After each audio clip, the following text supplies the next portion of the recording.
Meekness is the silent submission of the soul to the word of God, the understanding bowed to every divine truth and the will to every divine precept, and both without murmuring or disputing. The word is then an engrafted word, when it is received with meekness, that is, with a sincere willingness to be taught and a desire to learn. Meekness is the grace that cleaves the stalk and holds it open so that the word, as a shoot, may be grafted in. It breaks up the fallow ground and makes it fit to receive the seed. It captivates the high thoughts and lays the soul like white paper under God's pen. When the dayspring takes hold of the ends of the earth, it is said to be turned as clay under a seal. Meekness is in like manner, does dispose the soul to admit the rays of divine light which before it rebelled against. It opens the heart as Lydia's was open, and sets us down with Mary at the feet of Christ, the learner's place and posture.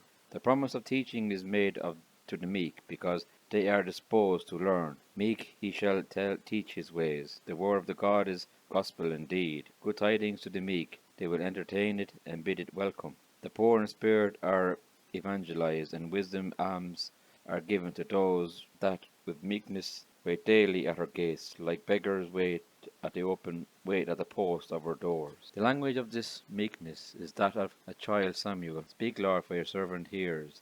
And like that of Joshua, who, when he was in the high post of honor, giving command to Israel and bidding defiance to all their enemies, his breast filled with great and bold thoughts, yet upon the intimation of a message from heaven submits himself to it. What says my Lord unto his servant? And that of Paul, and that was the first breath of the new man, who said, Lord, what will you have me to do? And what of Cornelius? And now we are all here present before God to hear all things that are commanded you of God. To receive the word with meekness is to be delivered into it as into a mold. It seems to be Paul's metaphor in Romans 6 verse 17, that form of doctrine which was delivered to you. Meekness softens the wax, but that it may receive the impression of the seal, whether it be for doctrine or reproof, for correction or instruction in righteousness. It opens the ear to discipline, silences objections, and suppresses the risings of the carnal mind against the word, consenting to the law that is good, and esteemed all the precepts concerning it, concerning all things to be right, even when they give the greatest check to flesh and blood.